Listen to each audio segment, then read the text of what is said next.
Hello and welcome to the Elsie B. Smith Show. I help people to understand the magic and mystery of love and life so that they can regain control of their lives.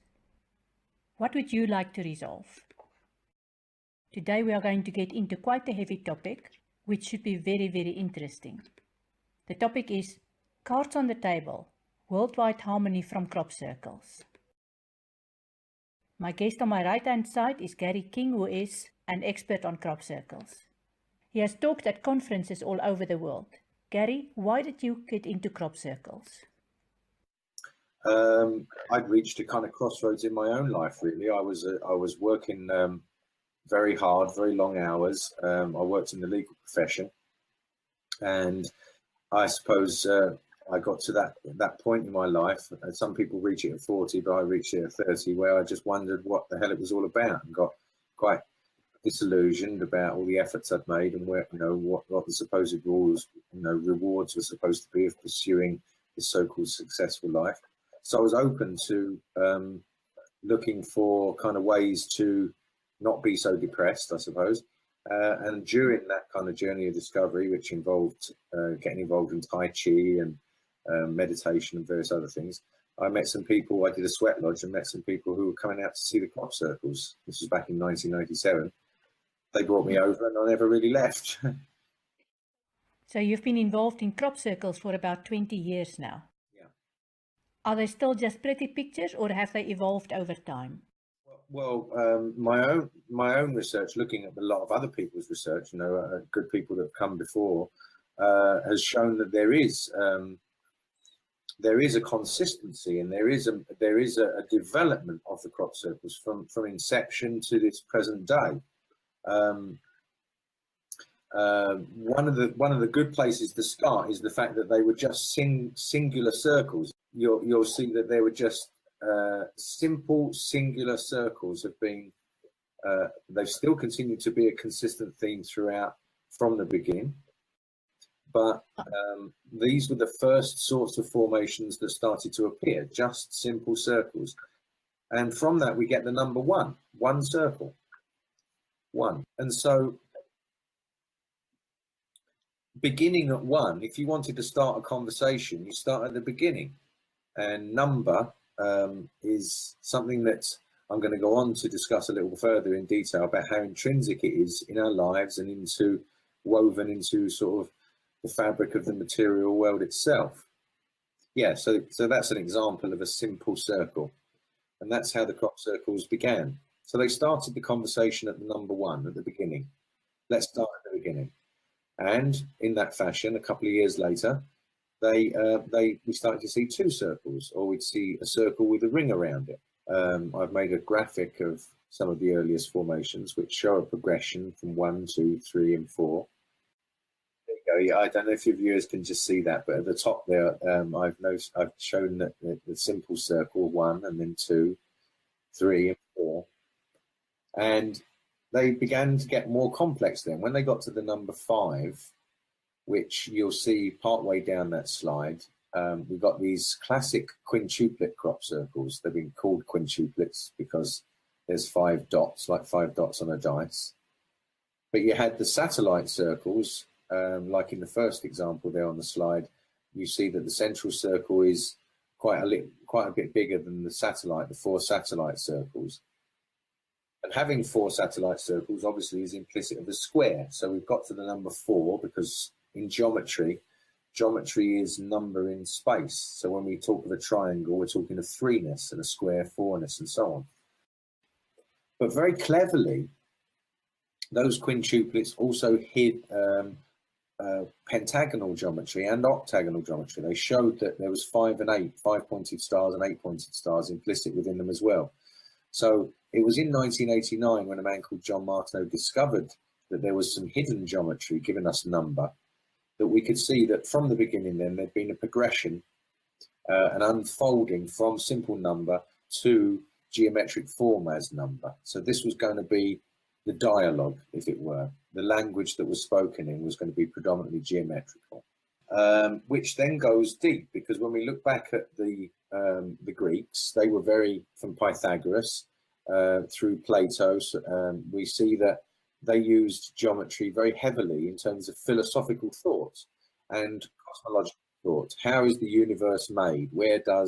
How do we get a mind? How is it that we as humans have a mind and we can think about the world? We can think about objects in the world. And this is, you know, Pythagoras himself invented the word philosophy, which means lover of wisdom, finding out the truth of things or the cleverness of the unfolding of material reality. And so they work very heavily on the number, the order of number that was coming out in material reality. For example, many flowers have 5-fold patterns, like this one. So when we look around in the material world, we see that as matter grows from seed into a plant, that it occupies space using numbers in space, using geometry, a 5-fold petal, for example. It's obvious as well that human beings have 5 fingers and 5 toes. And we're often depicted as a 5-pointed star, you know, with 2 arms outstretched and 2 legs and the point for the top. So 5 is intrinsic. This number 5 is intrinsic in telling us something about life.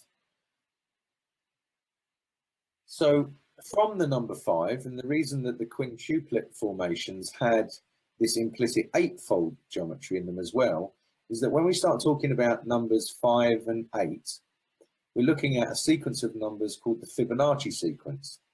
For anybody that doesn't understand that, it's just if you take something from 0, nothing at all, and then you add 1, 1 plus 0 is 1. So then you have 2 ones. 1 plus 1 is 2. 2 plus 1 is 3. 3 plus 2 is 5. 5 plus 3 is 8. 5 plus 8 is 13. And the number sequence builds up by adding the previous number to the one that you're on now. Now we find that all kinds of things in nature, in the material world, use these numbers, use these 3 numbers very, very heavily. For example, is a picture of our teeth, and we find that when we're born, we have 5 teeth in each quarter of our mouth, and we reach a certain age, and those teeth fall out and are replaced by 8 teeth in each quarter of our mouth. So 5 and 8 are 13. So even within our physical body, these numbers 5, 8, and 13 are massively being played out. So the Fibonacci sequence, these numbers play out in our bodies as well. If you look at a piano, you have 8 white notes in an octave, from C to C, and 5 black notes. So there are 13 notes in a chromatic scale. Now, musical notation is again number, but this time it's number in time, not number in space, like geometry. So it's about intervals and notation, musical notation. We recognize the notes of things, like if we play an octave, a C on the keyboard of a piano, and then a C an octave higher. We don't need to process it intellectually. We're wired to recognize those intervals, that they're the same note, but one's a pitch higher, right? Music is something that bypasses the intellect, but it really is, and it gives us the ability to be able to discern something which is harmonic or disharmonic. Harmony and disharmony is the way that number is played in space. So if somebody, you don't have to be musically trained, but if somebody plays a bum note, even if you're not musically trained, you will know that somebody put a bum note in there, because we recognize that it made the whole piece be disharmonious as opposed to harmonious. And this is number playing in space, and again it's using these numbers 5, 8, and 13. For us as humans, we seem to be particularly specifically wired to recognize harmony or disharmony with regards to those numbers. It might even go deeper than that. I mean, it goes to the point where a woman called Marie von Louise Franz, for example, you can look her up. She looked at work. Carl Jung talking about archetypes, like the father archetype or the mother archetype, or, you know, where we use these kind of ideal models of something to talk about qualities. For example, the mother archetype for nurturing and so on and so forth.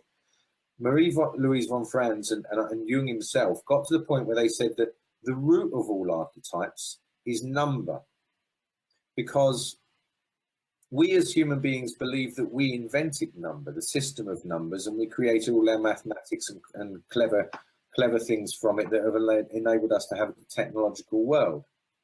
But you see, when we look at nature and we find that 5, 8, and 13 are being played out in the growth of plants, or how many segments you'll see on a pineapple, if you count the segments on a fir cone or a pineapple, you'll find that 5, 8, and 13 are on them. If you pick up most branches or flowers, like Brussels sprouts, for example, you'll find that there'll be 5 clusters of Brussels sprouts on 8 spiral turns of the stem. So it's everywhere. Well, if that number exists in reality before we invented it, then it means that it was here before. There's a paradox. Do you see? We could have invented it because it was already here. And so what they're saying is that these numbers could form the basis of consciousness. Consciousness could be made, of which we share a consciousness. We have our own self-reflective consciousness from this very understanding of numbers as the primary archetypes. So in that sense, the crop circles are potentially talking to us about something very deep, about the creation of the material world of which we are a part, and even maybe deeper into aspects of consciousness and conscious awareness because of these simple whole numbers which we seem to rely on so heavily in life. So then we got the issue that crop circles are being made in farms in Wiltshire, where they began, on farmland. Is there an implicit message in the context of them being used in crops? So I looked into this and became interested in this some years ago and found that Old Sarum on the Salisbury Plain is where farming actually began in this country. And it's clear from we've already got this mysterious aspect of Wiltshire where walking through the landscape is like walking back in time. You've got these stone circles and Silbury Hill and West Kennet Longbarrow, and you've got a clear mystery, with a bunch of mysteries really, with, how did the people construct these monuments with primitive tools, so called, and why did they? What was their motivation? We're told so often that it's just to do rituals. Well, I don't think that goes far enough. There's other questions. Did these people build these stone circles because a tribal chief was on the back of a horse cracking a whip and getting all the slaves to build them? Or did they build them as a cooperative with a joint focused purpose? Right. Well, when we start to ask those questions, the crop circles bring people to this landscape. And when they come down to this landscape, often they're leaving the cities for the first time in ages, and they come out into the countryside, which is a shock in itself, because you'll be surprised how many people I've met over the years that are so in awe at how beautiful it is because they just don't get to visit. What other reason would another person have to walk in a wheat field other than a crop circle? But when they get here, they find these mysteries that have been there for thousands of years, these stone circles and so on. And so they start to ask these sorts of questions. And when you start to ask those sorts of questions, you're really asking about yourself and where you've come from. Because you're asking questions about the origins of humans, and they must have settled, they must have gone from hunter-gatherers, they've settled in this area, they've been able to do subsistence farming so that they can stay in one place and build those monuments. This represents a change in humanity when we moved and shifted from being hunters and gatherers and nomads into settled, fixed areas, farming, and then we can then see how farming developed and became something that the empire completely relied on, the British Empire, let's say, by taking over the land and then obviously taking slaves from Africa to Caribbean lands and other islands and growing crops and building the wealth of the empire on farming, on the success of farming.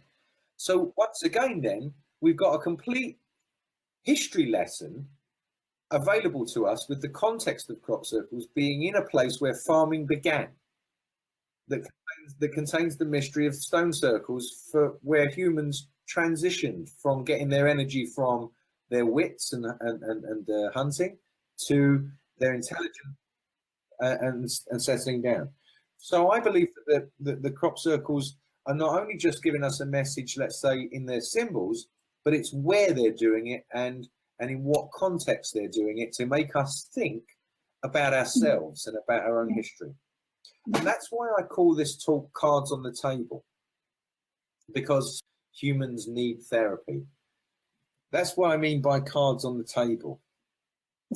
You know, when we reach a crisis personally in our lives, you know, relationships have broken down, or we've got depressed, or, you know, we've lost our job, or the inevitable crises that we all face during our lifetime seems to be a part of it. When we do, often, though, a lot of what's got us to where we are in life is usually our own mistakes, and we can't sort out our own mistakes from the mistakes which we're not responsible for, which life has put onto us.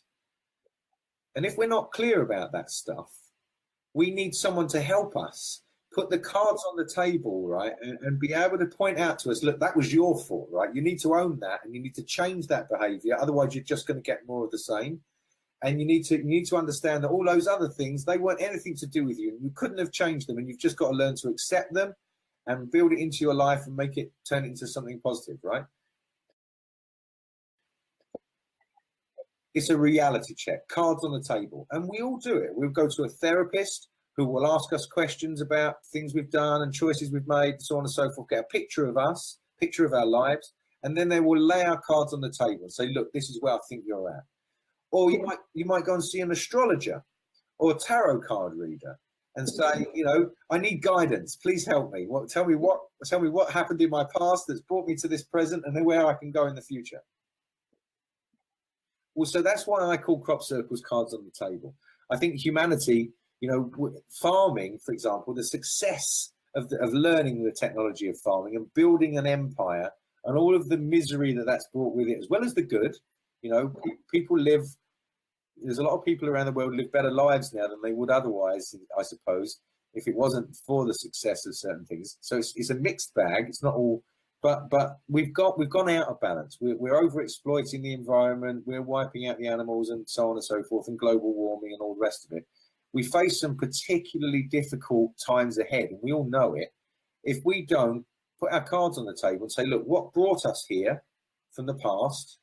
What choices, you know, with the invention of farming and the success of that, and the colonialization of other countries and so on and so forth, that led us to this point that we think that more of the same is going to solve our problems, and it's not.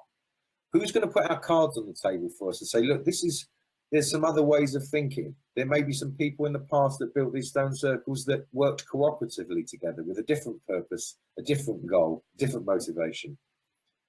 So for me,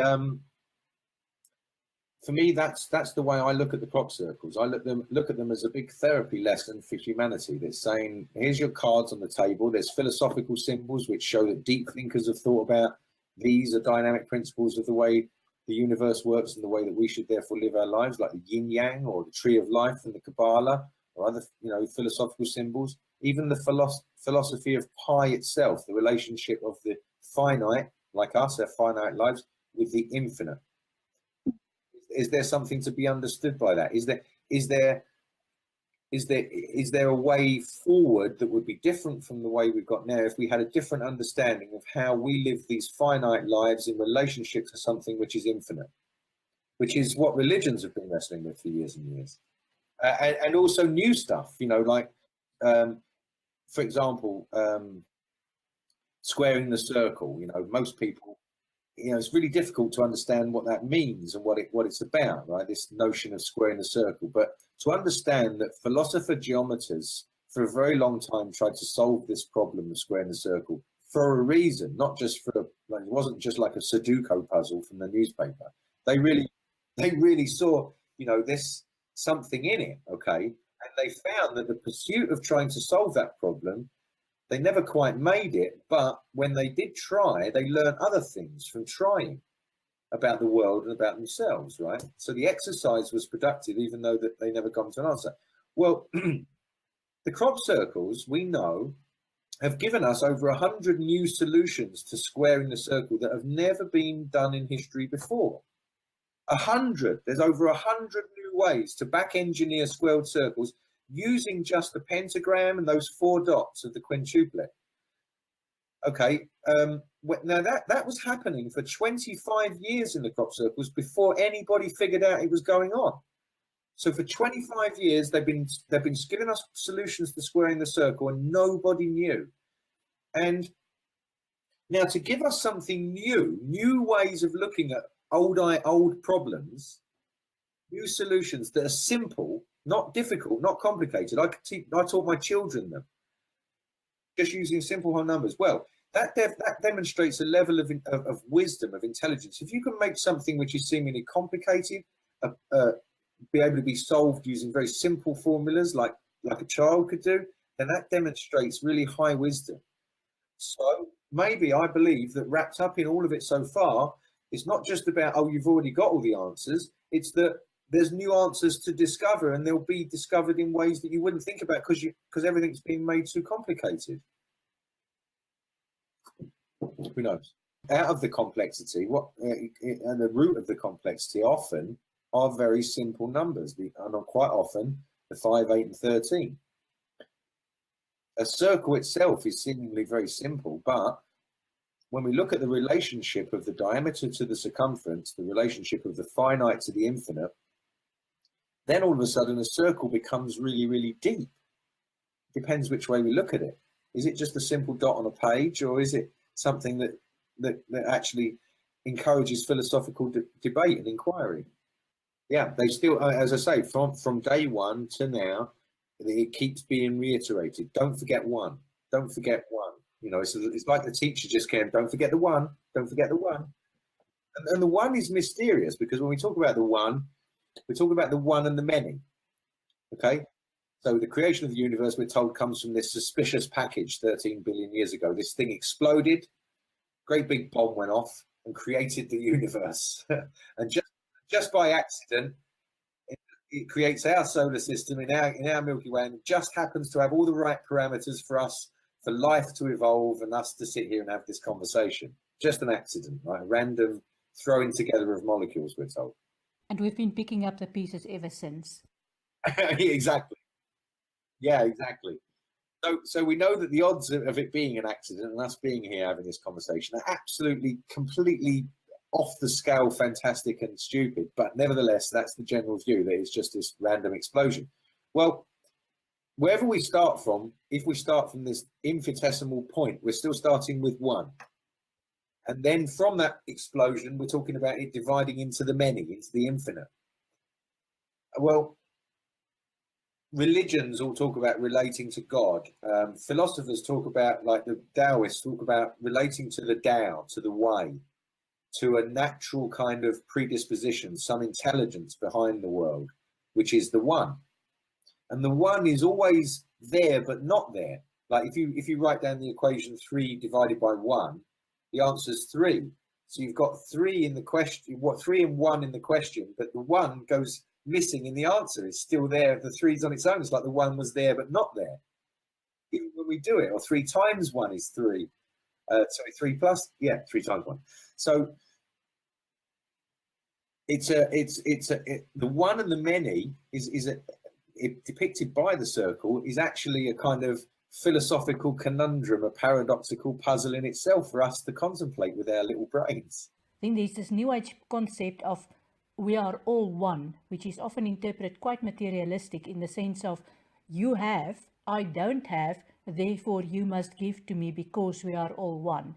When in fact, it's all about us being divided, us being in conflict with ourselves, and we have to become one by healing ourselves. Right. And I think this is where subjective and objective things become blurry, you know, what's outside of us and what's inside of us, you know, becoming one, becoming a whole with yourself. I think that, like Keith Critchlow talks about the golden, you know, you'll hear it said a lot in crop circle talk about the golden ratio or the golden mean. You know, it's this ratio that we find in 5 in a pentagram. Some people call it the God's, God, you know, it's God's ratio for creating life. There's something special in this ratio. It was revered by all of these philosophers I've mentioned in the past. Well, you know, what's practical for us on earth is our relationships. And this is a relationship. It's a relationship. The golden relationship is two numbers. But what's applicable to us is that we have relationships with people, with each other, and with the world. And again, coming back to cards on the table, our relationships are dysfunctional at the moment. You know, relationships are breaking down. Marriages don't stay together. Relationships, partnerships, our relationship to the earth is dysfunctional. We're not, and I think that conflict, disagreement between people is probably always going to be inevitable. People are always going to have different views and see things differently. But what we lose sight of is the common one thing that we share is our humanity. And that's what we lose. We can lose this oneness. We can lose this commonality between us because our relationships become divided, or we disagree or have different views. But that's only an illusion, really, because our common humanity, what I need food and water, I need shelter, I need love, I need caring for, just like everybody else does. And we forget when we get divided with people that we're all the same. So there's a reason why they are called crop circles and not crop squares. Exactly. Even though we've had crop squares, I think that's a good way of putting it. Yeah, I mean, just the simple one circle on its own, it gets us to think about the transcendental nature of the properties of that circle.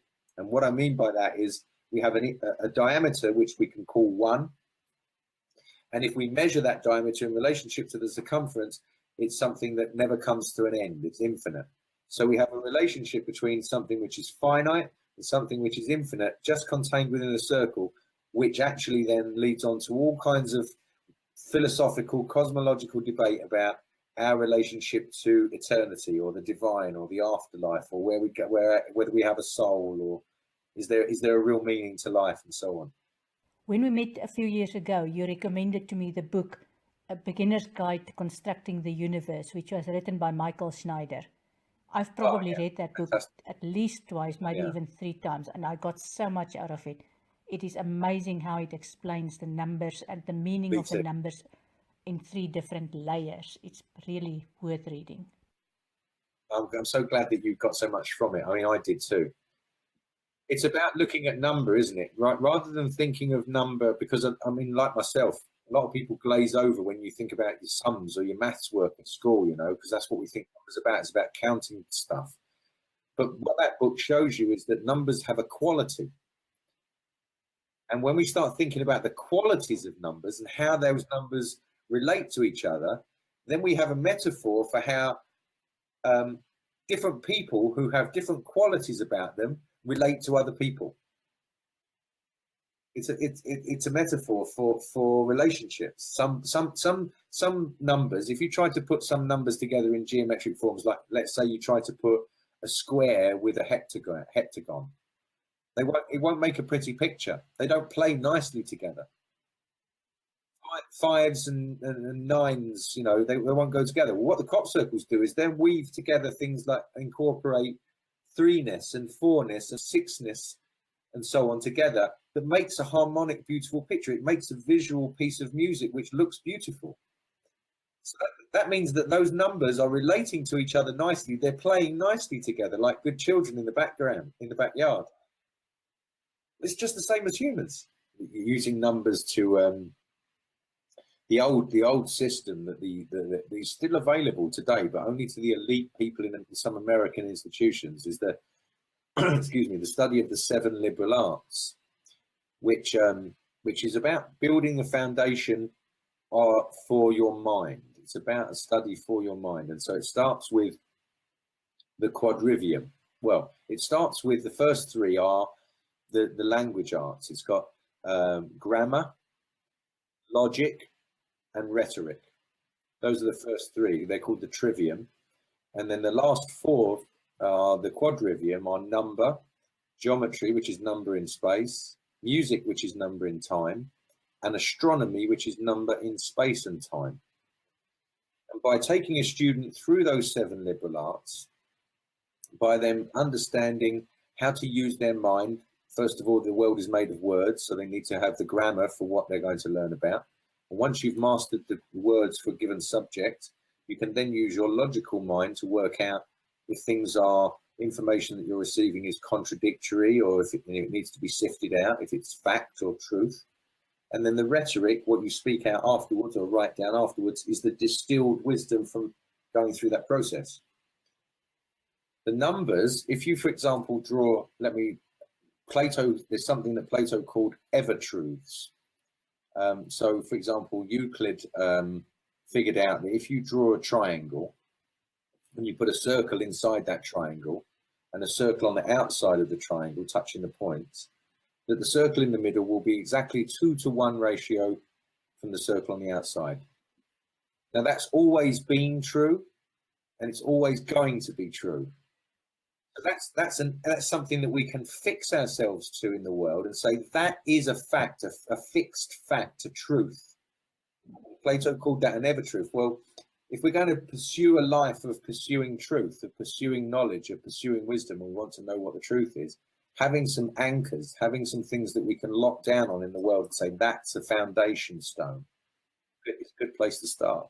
So in conclusion, Gary, the Cropsicles are here to remind us of our history lesson, to remind us of the basics of where we come from, and also to give us a foundation for moving forward, if I understand it correctly. That's what I believe, yes. If people want to get hold of you, how can they contact you? I run a blog, I write a blog, it's called Against the Grain, and so they can get to me at againstthegrain@writeme.com. Thank you so much, Gary. You've given us all a lot to think about. I really appreciate it. My pleasure. I will be back next Sunday, and hopefully not another epic failure of the software. The topic for next week's Sunday is quite a challenging one as well. How to forgive your parents. Believe me, been there, done that, and I know the recipe. So I'm looking forward to meeting you again. Goodbye.